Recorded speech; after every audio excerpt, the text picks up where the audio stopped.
Para mim é um privilégio muito grande estar gravando e participando aqui do programa Tempo de Família.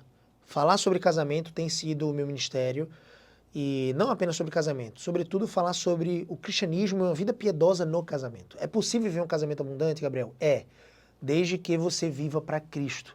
Desde que você viva uma vida piedosa, ou seja, uma vida prática que literalmente aplica os princípios da palavra de Deus para a glória do próprio Deus. O casamento não é a finalidade última do cristianismo. O cristianismo tem uma missão. Agora, os cônjuges, quando eles entendem essa missão e eles participam conjuntamente dessa missão, eles colaboram nessa missão de se tornarem mais parecidos com Cristo e de fazerem discípulos de todas as nações, eles sim começam a desfrutar da alegria preparada por Deus no casamento. Então Deus separou uma alegria específica e, de fato, no casamento nós experimentamos um ambiente de aperfeiçoamento contínuo, visto que nós somos pecadores e lidamos constantemente com as nossas próprias tentações e com os nossos próprios pecados, também temos que lidar com os pecados do nosso cônjuge, a fim de que possamos nos aperfeiçoar mutuamente, através da exortação, através do arrependimento, do perdão, da graça, nós vamos sendo então alicerçados nos fundamentos daquilo que Deus tensionou para nós, crescendo em graça, em misericórdia, em amor, em bondade. Desenvolvendo essas virtudes para a glória de Cristo, nós desfrutamos então de um casamento abundante e próspero. O casamento abundante, então, é um casamento onde os cônjuges glorificam a Deus e desenvolvem um relacionamento vertical com esse Deus. Individual, mas ao mesmo tempo coparticipante, coletivamente desse relacionamento. O tema que eu quero trazer hoje para vocês, a partir disso, é que o seu casamento aponta para a relação de Cristo e a igreja. Talvez você já tenha ouvido essa perspectiva, mas eu quero rememorar isso ao seu próprio coração, visto que nós precisamos do alimento.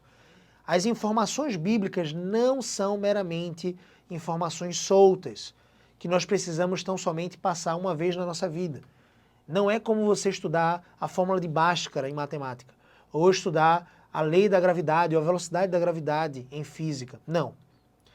A palavra de Deus é um alimento e nós precisamos nutrir nosso próprio coração e alma a partir desse alimento, ou seja, continuamente tendo a vivência com a palavra de Deus. O texto base de hoje é o texto de Efésios capítulo 5, 32, que diz: grande é este mistério, mas eu me refiro a Cristo e a igreja. O apóstolo Paulo está escrevendo aqui para a igreja de Éfeso, uma igreja que ficava na Ásia Menor. Essa região era interessantíssima porque ela tinha uma riqueza cultural muito grande. Povos de várias localidades se dirigiam a Éfeso. Infelizmente, eles tinham uma perspectiva pagã, então eles adoravam a uma deusa chamada Diana dos Efésios, que era a deusa da Ásia Central. Então a Ásia Menor e a Ásia Central se dirigiam ao templo de Diana para adorar ali, naquele templo, essa falsa divindade. Quando Paulo, junto com a sua comitiva de discípulos, chega em Éfeso, eles pregam o evangelho, fazem discípulos e formam ali uma igreja daqueles que primeiro creram em Cristo e foram de fato libertados do império das trevas. É assim que a palavra de Deus nos diz. Nós todos estávamos presos em nossos delitos e pecados, éramos escravos do pecado, éramos todos inimigos de Cristo, e então quando a fé chega até nós, e nós cremos em Cristo, esse próprio Cristo de fato nos liberta, e o Espírito Santo passa a habitar no nosso coração. Foi assim então para a igreja de Éfeso. E aí, para essa igreja em Éfeso, a partir do capítulo 5, o apóstolo Paulo, inspirado pelo Espírito Santo, começa então a trazer vários princípios sobre o matrimônio, sobre a vida de uma esposa e a vida de um marido comum, vivendo essa interação de uma só carne no lar. Então, Efésios capítulo 5, 32 é a culminância, basicamente. É o penúltimo versículo dessa perícope, ou seja, desse trecho que traz um sentido único aqui nas Escrituras. Grande é este mistério, mas eu me refiro a Cristo e a igreja. Se você pegar a partir do versículo 22, o texto de Éfesos capítulo 5 expõe uma abordagem sobre o papel do marido e da esposa, um panorama perfeito da vida matrimonial. Não é o único trecho que você pode se basear para poder viver uma vida cristã no lar. Ou seja, se tornar um bom marido, se tornar uma boa esposa, não se resume apenas ao texto de Efésios capítulo 5, tem vários outros textos. Porém, o texto de Efésios capítulo 5 traz para a gente o panorama dos papéis no lar. O apóstolo Paulo então escreve sobre o plano de Deus para a vida 2. Ele apresenta a submissão e o respeito que a esposa deve dedicar ao marido, e ele também apresenta o amor sacrificial que o marido deve dedicar à esposa, correlacionando isso tudo assim no versículo 32, com o relacionamento entre Cristo, o Senhor e Salvador, e a sua igreja, a noiva de Cristo. Ao final dessa perícope, ele escreve, no versículo 31, eis porque deixará o homem a seu pai e a sua mãe, e se unirá à sua mulher, e se tornarão os dois uma só carne. Então o apóstolo Paulo afirma de maneira chocante, grande é este mistério, mas eu me refiro a Cristo e a igreja. Então ele falou que os dois membros aqui, homem e mulher, se tornam uma só carne por meio do casamento. Quando eles se tornam uma só carne por meio do casamento, eles estão ali, de alguma forma, né, interagindo mutuamente na sua jornada de fé. Mas, ao mesmo tempo, ele diz que isso, ele se refere a Cristo e a igreja. Ou seja, Cristo e a igreja são uma carne só, são um só. É essa a ideia que o apóstolo Paulo está tentando trazer. A ideia de que a noiva de Cristo se tornará um só com Cristo. Se você ler a oração sacerdotal de Jesus, ali no final da sua vida terrena, quando ele ora ali no capítulo 17 de João, ele diz, Pai, eu oro para que eles se tornem um, como eu e o Senhor, como eu e o Pai somos um, eles se tornem um conosco. É a igreja, ele está orando pela igreja. A conclusão, então, é, tudo no casamento diz respeito a Cristo e a igreja. O seu casamento não é sobre sua felicidade individual, é sobre o evangelho. A felicidade no casamento é consequência e não a causa, entende? A felicidade no casamento não é o alvo, mas é uma cachoeira de consequências do alvo de viver para a glória de Cristo e representar humanamente esse teatro vivo que nós vivemos, né, em relação a Cristo e a igreja. O amor perfeito de Cristo e sacrificial e a submissão da igreja para com o seu Senhor. O alvo do seu casamento, então, é glorificar Deus na representação viva da relação de Cristo, sua noiva, a igreja. A aplicação disso é simples, mas absolutamente profunda. Se você for um mau marido, escute muito bem as minhas palavras. Se você for um mau marido, ou seja, um marido que não ama a sua esposa sacrificialmente, um marido que não segue o texto bíblico das Escrituras ali em Efésios capítulo 5, a partir do versículo 25, que não se esforça por limpar e purificar a sua noiva, a sua igreja, a sua esposa no caso, né, por meio da palavra de Deus. Você não pastoreia o coração da sua esposa, você não protege, você não provê, ou seja, você é um mau marido. O que você está dizendo? Você está dizendo que Cristo, então, com a sua vida, é um mau marido também, para a sua igreja. Eu vou tentar trazer isso de forma mais simples. A aplicação é, se você é um mau marido, você está trazendo vexame ao nome de Cristo. Você está representando mal o papel de Jesus como Senhor e Salvador da sua igreja. Esse é o papel que você, como marido, precisa desempenhar para com a sua esposa.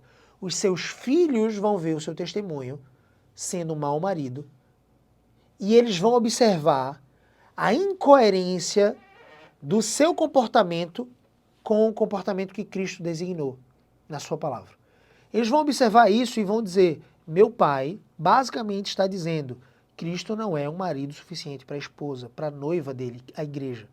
Ele não é um bom marido, ele não sacrifica, porque você é um representante de alguma forma de Cristo, especialmente na sua casa.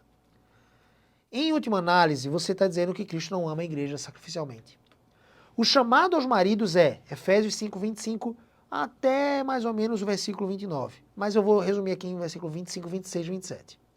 Maridos, amai vossa mulher como também Cristo amou a igreja e a si mesmo se entregou por ela, se sacrificou por ela, se doou por ela, morreu por ela, para que a santificasse. Foi por causa disso que Cristo morreu, para a glória do Pai, cumprindo a missão, pagando o preço da nossa justiça, para que nós pudéssemos ser salvos.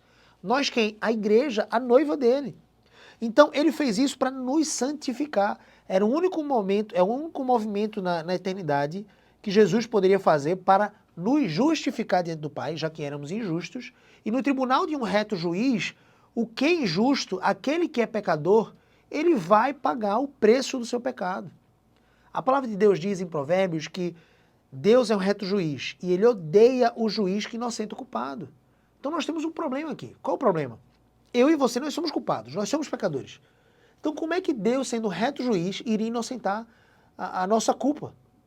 Por isso que a sua bondade ordenou e permitiu com que Cristo viesse à cruz do Calvário para morrer em nosso lugar, o justo pelos injustos, o santo Pelos pecadores, pelos ímpios. Os pecadores que creem no seu nome, então recebem essa redenção.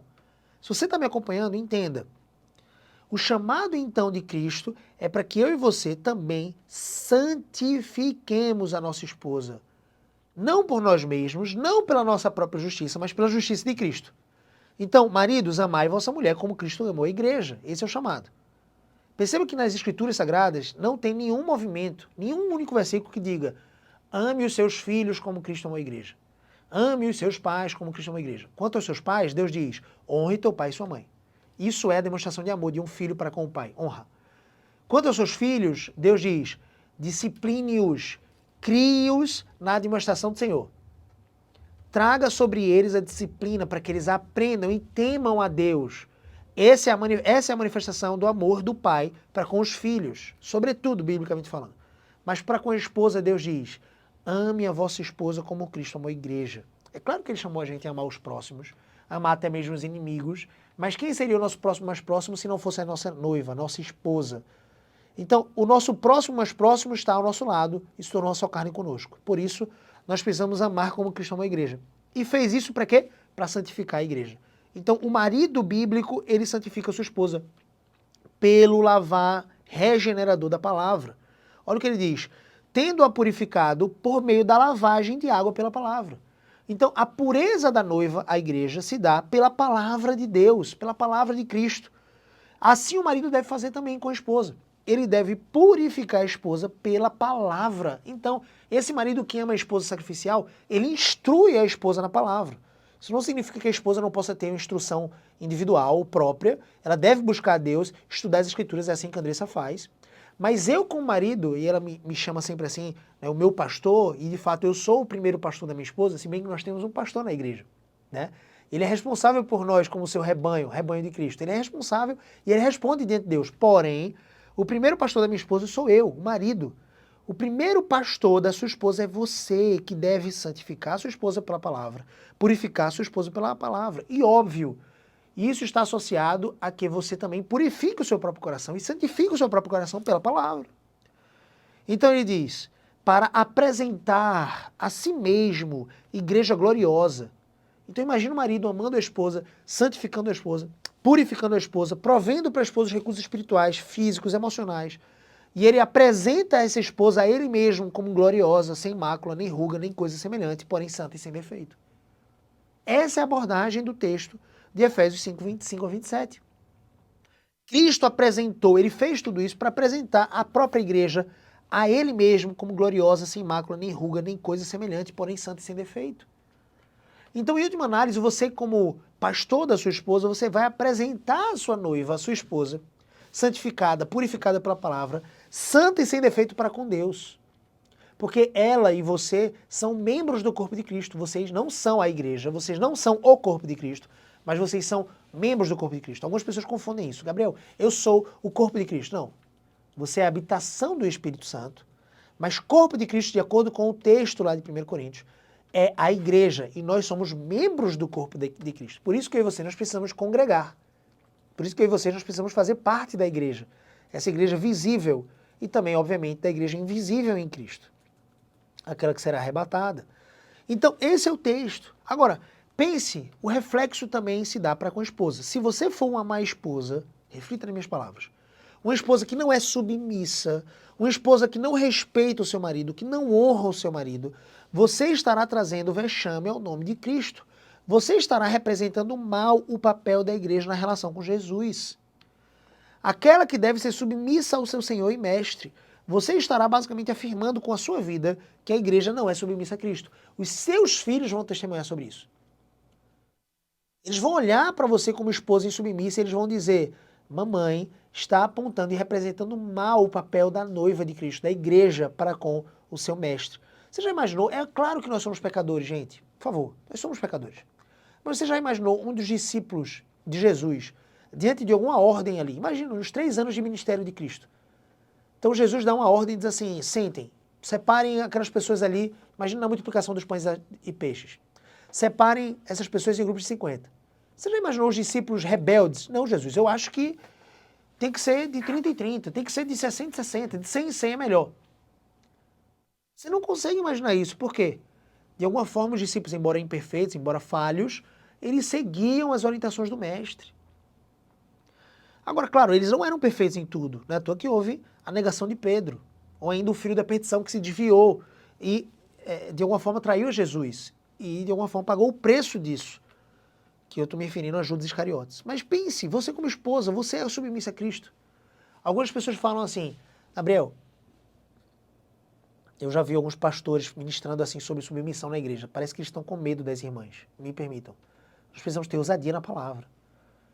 Se a irmã não entender o que a palavra de Deus diz e o chamado excelente de Deus para a sua vida, nós não podemos arrefecer. Deus não diminui nenhum dos seus mandamentos para moldar a sua vontade e aquilo que você acha. Nenhum dos seus mandamentos. Agora, sabe de uma coisa? Não tem nenhum mandamento do Senhor que seja para o seu mal. Todos foram feitos para o seu bem. Se você os cumprir, vai ser bênção para a sua vida. E a submissão não é diferente. Eu já vi alguns pastores dizendo assim, minha irmã, fique tranquila, porque ser submissa é um chamado para você. Mas vai ser muito mais fácil ser submissa se o seu marido amar você de forma perfeita, como Cristo amou a igreja. Aí as irmãzinhas tudo, aleluia, glória a Deus. Bate palma, pastor, maravilha, é isso aí.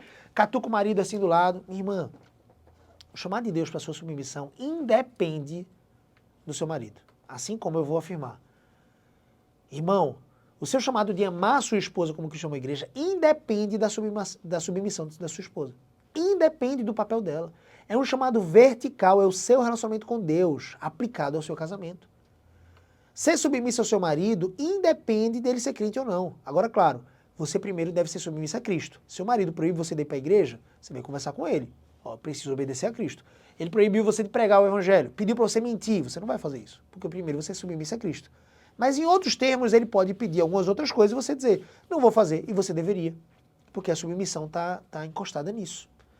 Eu sei que é bonitinho falar submissão é estar abaixo da missão, é estar dando suporte à missão do marido, mas submissão em qualquer espectro da língua, de qualquer idioma, significa obediência. Você não consegue imaginar um filho submisso que é desobediente. Isso é forte. Eu estou pegando pesado. A Andressa olhou com o olho arregalado aqui para mim. Mas ela sabe disso. Eu não sei se você está preparado para isso. Geralmente eu falo isso quando alguém me chama para uma palestra, né, amor? Acho que agora eu vou perder todos os convites. Mas entenda, é a vontade de Deus, é a bênção para a sua vida, minha irmã. Isso não significa que você não tenha opiniões, isso não significa que você não possa apresentar opiniões. Mas o comando, a estrutura do seu lar é uma monarquia. Deus chamou o seu marido para ser o governante, o rei do seu lar, e você é a rainha. O rei tem ordens. Só que, como todo rei, bom ou mal, ele responde. Os frutos são coerentes com as sementes que ele lança. Se o seu rei for bênção, prudente como o rei Davi, que seja, imagina nas boas fases, digamos assim, de Davi, né? A gente só olha para o pecado de Davi. Mas olha para como ele foi governante, como o próprio Deus trouxe ele como referência. Se você parar para pensar, você vai ver ali que o rei Davi ouvia os seus conselhos, os conselhos dos seus sábios. Ele ouvia o povo, ele era um rei bom, justo, piedoso. Então, um rei prudente, essa monarquia na estrutura do seu lar, se o seu marido ele não quiser cometer muitos erros, provavelmente ele vai te ouvir muito bem. Eu já aprendi isso. Todas as vezes que eu faço alguma coisa sem, digamos assim, a bênção da minha esposa, no sentido de a anuência dela, ou o conselho dela, geralmente dá errado. Profissionalmente falando, empresarialmente falando, eu já aprendi isso, mas no começo não foi fácil. Mas mesmo assim, irmã, o seu chamado é para assumir missão. Assumir missão como a igreja deve ser para com Cristo. A igreja não está simplesmente dando suporte à missão de Cristo, ela é obediente a Cristo. Isso é forte, mas é bênção. Benditas mulheres que entenderam isso e aplicam no seu casamento. Eu nunca vi uma esposa submissa que procura aplicar esses princípios, que glorifica a Cristo, não traz vexame para o nome de Cristo, que representa bem o papel da igreja. Eu nunca vi essa irmã ser triste. Eu sempre vi essa irmã ser bem cuidada, ser alicerçada em Cristo, ter a sua alegria no Senhor, mas ao mesmo tempo ser protegida pelo seu marido, amante do seu marido. Não é à toa que você tem mulheres com tantas inclinações feministas, que são rebeldes, truculentas, rixosas, e o próprio texto das Escrituras diz. Pior, né, é melhor, na verdade, estar debaixo de uma goteira do que na mesma casa com uma mulher rixosa. O chamado de Deus para o homem é muito pesado, é forte. Mas, ao mesmo tempo, aquele que o chamou também traz os recursos para a provisão dessa missão. Então, confie em Cristo. Se ele chamou você para amar a sua esposa como Cristo amou a igreja, ele vai prover os recursos, você deve buscar os recursos nele. Se ele chamou você para ser submissa ao seu marido, ele vai prover os recursos, você deve buscar os recursos nele. E adivinha, isso vai ser bênção para o seu lar, para os seus filhos, para as suas gerações futuras. Irmãos, isso é delícia. Tem algumas pessoas que estão agora com dor nos ouvidos. Desconfie do seu coração, meu irmão, minha irmã. Desconfie. Se você está com dor nos ouvidos de ouvir a palavra da verdade, aquela que liberta, você deveria questionar o seu próprio coração. Será que você não está tão abraçado no travesseiro desse mundo? Tão abraçado com os conceitos mundanos que você já aprendeu? E aprendeu de quem? Se só existe sabedoria no próprio Deus. A sabedoria e o princípio de toda sabedoria é o temor do Senhor. E o se afastar do mal, como diz Provérbios capítulo 8, versículo 13. Entenda o que está dizendo. O chamado das esposas é Efésios 2, 22 e 24. Olha que clareza. As mulheres sejam submissas ao seu próprio marido. Não é submissa a qualquer homem, mas é submissa ao seu próprio marido, como ao Senhor.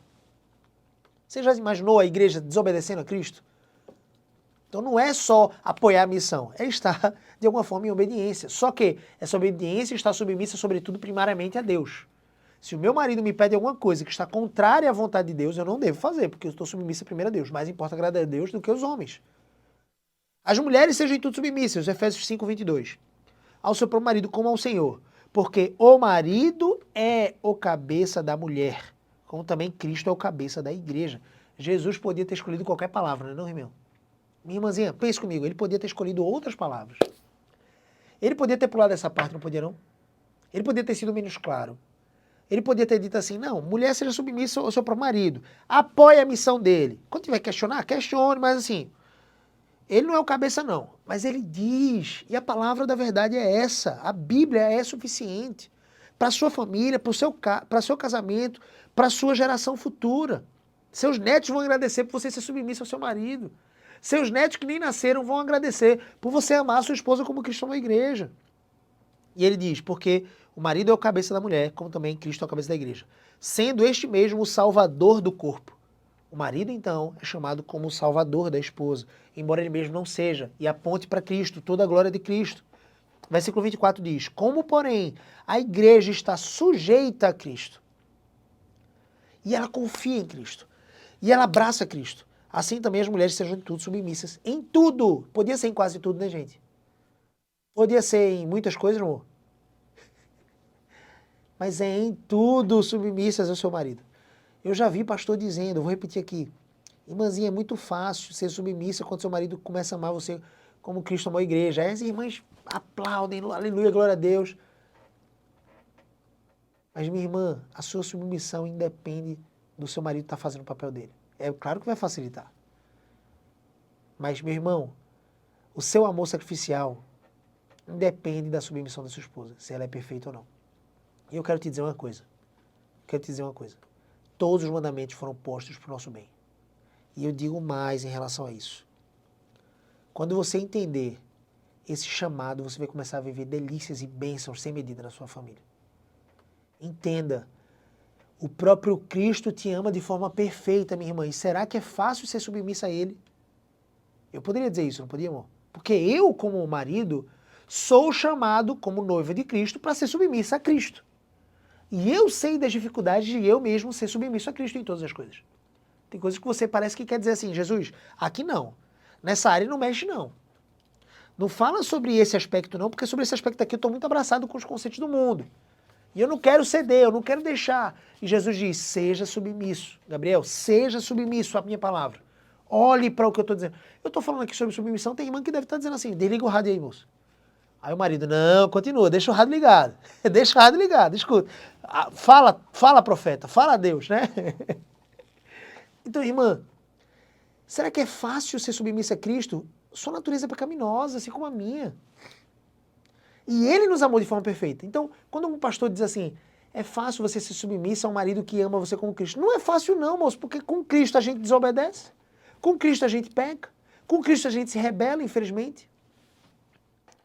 Olha o chamado das esposas. Então, antes que você pense algo de errado sobre o peso de responsabilidade apresentado nesse trecho que a gente apresentou aqui, eu preciso falar uma coisa. A graça de Jesus nos basta. Você e eu somos pecadores, falhos e muitas vezes rebeldes e insuficientes para essa missão que Deus nos chamou. mas é o próprio Deus que nos chama, logo Ele irá prover os recursos para tal tarefa. Vamos falhar? Muitas vezes. Às vezes a gente vai representar mal essa relação perfeita entre Cristo e a igreja. Mas é exatamente por isso que nós precisamos nos arrepender mais e de forma crescente, crescer em arrependimento, a fim de obtermos perdão e graça para sermos aperfeiçoados.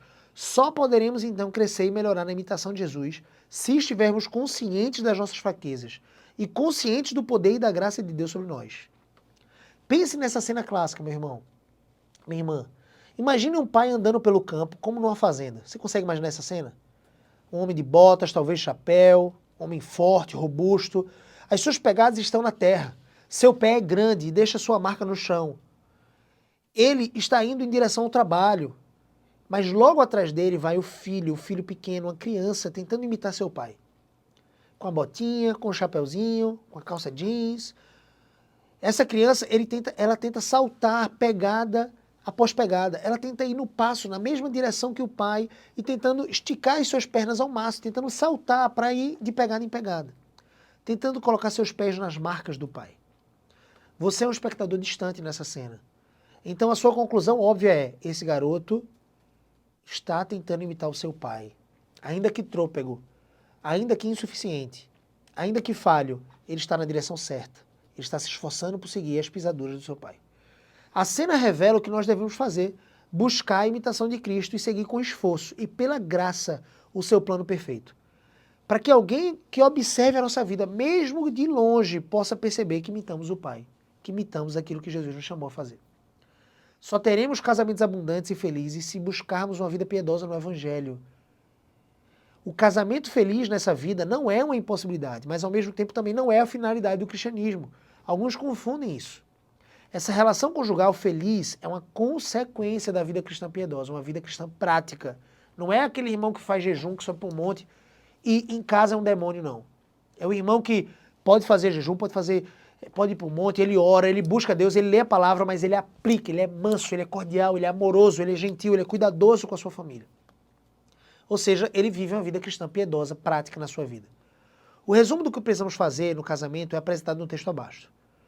Efésios 5,33 e termina o capítulo 5 de Efésios assim. Não obstante, vós cada um de per si, também ame a própria esposa, chamado para os maridos, como a si mesmo, e a esposa respeite o marido. A esposa deve dedicar honra, respeito, admiração, submissão ao marido. O marido deve dedicar amor, companheirismo, dedicação, serviço, sacrifício à sua esposa. Lembre, vida piedosa é uma vida que imita Jesus e se relaciona com Ele, buscando cumprir a missão dada pelo Senhor. Alguns casais perderam essa perspectiva de vista e começaram a buscar tão somente conforto e a satisfação dentro do próprio relacionamento. Não encontrarão essas coisas. Não vai encontrar a plena satisfação se você ficar buscando a felicidade no casamento nele mesmo. A felicidade no casamento está em Cristo. Só teremos felicidade e contentamento plenos se estivermos buscando verticalmente o que Deus designou. Então desfrutaremos juntos, enquanto casal, da graça de um casamento abundante. Então como é que você aplica isso ao seu casamento? As aplicações são simples. Seja preenchido de temor a Deus. Perceba o tamanho da responsabilidade e o tamanho do privilégio de uma vida conjugal que aponta para o relacionamento de Cristo com a igreja. Você, literalmente, vai entender esse papel e vai começar a tomar decisões em relação a isso. Se você for um bom marido e cumprir o seu papel de amar a sua esposa de forma sacrificial, você estará glorificando a Cristo, afirmando que Jesus é um bom marido com a sua vida e ama sacrificialmente a sua igreja. Se você for uma esposa submissa e respeitosa com seu marido, você estará glorificando a Cristo e com a sua vida estará afirmando que a igreja é submissa e respeitosa para com o seu senhorio, com o seu Senhor, o Jesus Cristo que nós conhecemos. Seu casamento é como uma peça teatral viva do que representa o Evangelho. Reflita sobre o chamado de Deus, sobre o seu papel como marido ou o seu papel como esposa. Busque glorificar Deus em todo o seu procedimento, com toda a sua mente, com toda a sua força, com todo o seu coração. Quais são as decisões que você precisa tomar? Quais são as decisões que você precisa agora firmar, porque senão esse conhecimento vai evaporar da sua mente, você vai se encher de princípios e não aplicar de forma prática. Quais são as decisões que você precisa tomar nesse momento? O que você precisa fazer para viver uma vida de imitação desse padrão bíblico em seu casamento? Lembre, se essas decisões e ações práticas não forem aplicadas, o seu conhecimento vai literalmente evaporar. Não vai ter tanta utilidade ou poder sobre a sua vida ou sobre o seu casamento. Traga o conhecimento para alterar a prática em sua vida e casamento e viva para a glória de Cristo. Construir um casamento abundante é possível. Eu termino esse trecho dizendo, se você se sentiu tocado de alguma forma, se você se sentiu edificado por essa palavra, você precisa estar presente no dia 27 de abril no Casamento Abundante. Procura o site lá no meu perfil do Instagram, se inscreve, porque se você foi edificado em 1 hora, imagina o que a gente pode fazer juntos em 10 horas de treinamento. Eu te espero dia 27 de abril, eu dou graças a Deus pelo privilégio de poder te servir nessa manhã de hoje. Deus te abençoe abundantemente e a gente se vê até a próxima. Vamos orar. Senhor Jesus, muito obrigado pelo privilégio de estarmos juntos aqui. Muito obrigado por essa palavra que ministra o meu coração. Nos ajuda a sermos fiéis, Senhor Deus, praticantes da Tua palavra, amantes da Tua palavra. Não nos permita rejeitar a Tua palavra, Senhor Deus, rejeitar a submissão ao Senhor, mas nos permita cumprir isso com confiança. Em nome de Jesus, abençoa essas famílias, abençoa cada um que ouviu esse programa e nos dá o privilégio, Senhor Deus, de continuar servindo essas pessoas. Em nome de Jesus. Amém.